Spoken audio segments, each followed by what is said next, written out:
কাজেই পবিত্র বস্তু ভক্ষণ করা, হালাল পদ্ধতি অবলম্বন করা এবং হালাল পথে উপার্জন করে ভক্ষণ করা, এটা শুধু মানুষের জন্য না, সাধারণ কোনো মানুষের জন্য না, বরং নবী রসুলদেরকেও আল্লাহ তাআলা এই নির্দেশ দিয়েছেন। যত নবী রসুল এসেছে, বাবা আদম আলাইহিস সালাম থেকে শুরু করে আমাদের শেষ নবী হযরত মুহাম্মদ মুস্তাফা সাল্লাল্লাহু আলাইহি ওয়াসাল্লাম পর্যন্ত নবী রসুল যারা এসেছেন এবং তাদের কওম, তাদের অনুসারী যারা হয়েছেন, প্রত্যেকেই আল্লাহ তাআলা একই নির্দেশ দিয়েছেন যে তোমরা হালাল পথে উপার্জন করো এবং হালাল বস্তু সামগ্রী, পবিত্র বস্তু সামগ্রী দুনিয়া থেকে তোমরা ভক্ষণ করো, হারাম পদ্ধতি কোনোদিন অবলম্বন করো না। কাজেই আমাদের প্রত্যেকের উচিত যে আল্লাহ তাআলা আমাদের শক্তি দিয়েছে, সব কিছু দিয়েছেন, আমরা হালাল পদ্ধতি অবলম্বন করা। আমাদের টাকা যদি থেকে থাকে, এই টাকা দিয়ে ব্যবসা বাণিজ্য করা, অথবা এমনিতে রেখে দেওয়া, ব্যাংকে রেখে মাসে মাসে সুদ না খাওয়া। এই সুদ খাওয়া শরীর দিয়ে যত ইবাদত আপনি করবেন, এই ইবাদত আল্লাহর দরবারে কি হবে না? কবুল হবে না, বরং পরকালে জাহান্নামে যেতে হবে। এবং যে যারা চাকরি করি, সরকারি চাকরি করি, মানুষ থেকে ঘুষ এই ইত্যাদি এই সমস্ত কর্মকাণ্ডে আমরা জড়িত হব না। এগুলো সম্পূর্ণ আপনার শরীরটা তো জাহান্নামে নিবি এবং আপনার কোনো ইবাদতই আল্লাহ দরবারে কবুল হবে না।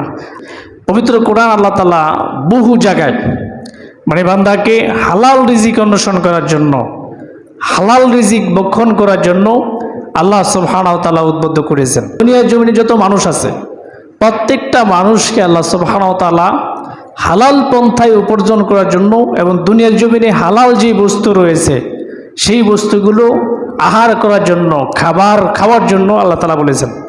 যেমন আল্লাহ সুবহানাহু ওয়া তাআলা সূরাতুল বাকারার 168 নং আয়াতে আল্লাহ সুবহানাহু ওয়া তাআলা বলেন, ইয়া আইয়ুহান নাসু কুলু মিম্মা ফিল আরদি হালালান তাইয়্যিবা। আল্লাহ বলে, হে লোক সকল, কুলু মিম্মা ফিল আরদি হালালান তাইয়্যিবা, তোমরা দুনিয়ার জমিন থেকে হালাল বস্তু সামগ্রী আহার করো, হালাল বস্তু, পবিত্র বস্তু ভক্ষণ করো। ওয়ালা তাত্তাবিউ খুতুওয়াতিশ শাইতান, এবং শয়তানের পদাংশ অনুসরণ করো না। আল্লাহ তাআলা দুনিয়ার মানুষদেরকে বলতেছেন শয়তানের পথ, যেটা হারাম পথ সেটা হলো শয়তানের পথ, হালাল পন্থায় উপার্জন করা হলো শয়তানের কর্মকাণ্ড। এই শয়তানের পদাংশ অনুসরণ করো না। ইন্নাহু লাকুম আদুউম মুবিন, নিশ্চয় শয়তান তোমাদের সুস্পষ্ট শত্রু, প্রকাশ্য শত্রু। আয়াতে আল্লাহ সুবহানাহু ওয়া তাআলা দুনিয়ার জমিনে যত মানুষ আছে প্রত্যেকটা মানুষকে উদ্দেশ্য করে আল্লাহ বলেন, এ দুনিয়ার লোক সকল, তোমরা দুনিয়ার জমিন থেকে পবিত্র বস্তু সামগ্রী তোমরা আহার করো, এবং যে তোমাদের প্রকাশ্য শত্রু শয়তান হারাম পদ্ধতি অবলম্বন করে ঘুষ, সুদ এবং বিভিন্ন রকম হারাম পদ্ধতি অবলম্বন করা, এটা হচ্ছে শয়তানের কর্মকাণ্ড। এই শয়তানের কর্মকাণ্ডে তোমরা জড়িত হও না। ইন্নাহু লাকুম আদুউম মুবিন, নিশ্চয় শয়তান তোমাদের প্রকাশ্য শত্রু। শয়তান আমাদের প্রকাশ্য শত্রু। আল্লাহ তাআলা সাবধান করতেছেন, তোমরা কখনোই এই হারাম পদ্ধতি অবলম্বন করে তোমরা কোনোদিন তোমাদের অর্থ সামগ্রী অর্জন করো না। এটা হলো শয়তানের পথ, এই শয়তানের পদাংশ তোমরা অনুসরণ করো না। এই কথা আল্লাহ তাআলা দুনিয়ার জমিনে যত মানুষ আছে প্রত্যেকটা মানুষকে উদ্দেশ্য করে বলতেছেন।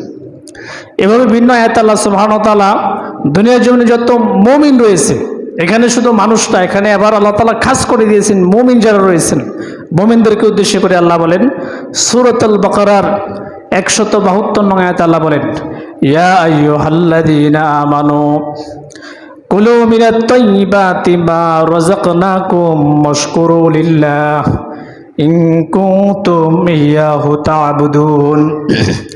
হে ঈমানদাররা, হে মুমিনরা, যারা আল্লাহর উপর ঈমান এনেছো, বিশ্বাস স্থাপন করেছো, আল্লাহ এবং নবীর উপর বিশ্বাস স্থাপন করেছো, কুলু মিনাত তাইয়্যিবাতি, তোমরা দুনিয়ার জমিন থেকে পবিত্র বস্তুগুলো ভক্ষণ করো, তোমরা পবিত্র বস্তু ভক্ষণ করো। মা রাযাকনাকুম, তোমাদেরকে যে যা কিছু আল্লাহ সুবহানাহু ওয়া তাআলা রিজিক হিসেবে দিয়েছেন, রিজিক হিসেবে যা কিছু দিয়েছেন সেখান থেকে তোমরা পবিত্র যেই বস্তু সামগ্রী রয়েছে সেখান থেকে তোমরা আহার করো। ওয়াশকুরু লিল্লাহ, এবং আল্লাহ তাআলা যা কিছু তোমাদেরকে দুনিয়াতে দিয়েছেন এই সমগ্র সম্পত্তির, সমগ্র রিজিকের শুকরিয়া আদায় করো। ওয়াশকুরু লিল্লাহ, আল্লাহ তাআলার কৃতজ্ঞতা পোষণ করো।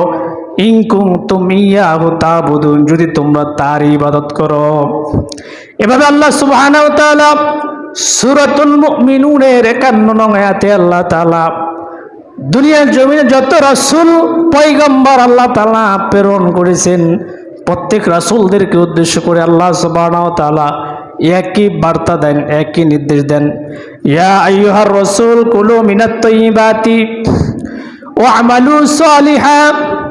হে রাসূলগণ, কুলু মিনাত তাইয়্যিবাতি, তোমরা পবিত্র বস্তু ভক্ষণ করো, ওয়া আমালু সালিহা, এবং সৎ কাজ করো, দুনিয়ার জমিনের ভিতর ইবাদত বন্দেগী করো।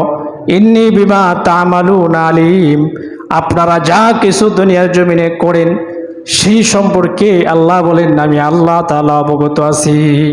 এই আয়াতে কারিমে আল্লাহ সুবহানাহু ওয়া তাআলা নবী রাসূলদেরকে উদ্দেশ্য করে বলছেন যে দুনিয়ার জমিনে যত রাসূল আসছো, আপনারা যারা এসেছেন প্রত্যেকে পবিত্র বস্তু ভক্ষণ করো। কাজেই পবিত্র বস্তু ভক্ষণ করা, হালাল পদ্ধতি অবলম্বন করা এবং হালাল পথে উপার্জন করে ভক্ষণ করা, এটা শুধু মানুষের জন্য না, সাধারণ কোনো মানুষের জন্য না, বরং নবী রাসূলদেরকেও আল্লাহ তাআলা এই নির্দেশ দিয়েছেন। যত নবী রাসূল এসেছে, বাবা আদম আলাইহিস সালাম থেকে শুরু করে আমাদের শেষ নবী হযরত মুহাম্মদ মুস্তাফা সাল্লাল্লাহু আলাইহি ওয়াসাল্লাম পর্যন্ত নবী রাসূল যারা এসেছেন এবং তাদের কওম, তাদের অনুসারী যারা হয়েছেন, প্রত্যেকেই আল্লাহ তাআলা একই নির্দেশ দিয়েছেন যে তোমরা হালাল পথে উপার্জন করো এবং হালাল বস্তু সামগ্রী, পবিত্র বস্তু সামগ্রী দুনিয়া থেকে তোমরা ভক্ষণ করো, হারাম পদ্ধতি কোনোদিন অবলম্বন করো না। কাজেই আমাদের প্রত্যেকের উচিত যে আল্লাহ তাআলা আমাদের শক্তি দিয়েছে, সব কিছু দিয়েছেন, আমরা হালাল পদ্ধতি অবলম্বন করা। আমাদের টাকা যদি থেকে থাকে, টাকা দিয়ে ব্যবসা বাণিজ্য করা, অথবা এমনিতে রেখে দেওয়া, ব্যাংকে রেখে মাসে মাসে সুদ না খাওয়া।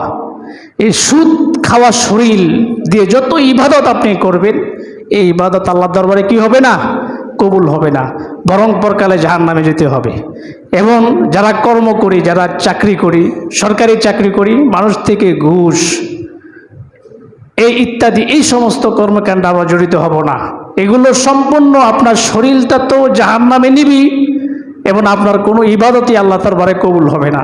আমরা তওবা করি, আল্লাহ আজ থেকে কখনো আমরা হারাম পদ্ধতি অবলম্বন করব না এবং হারাম জিনিস আমরা খাবো না।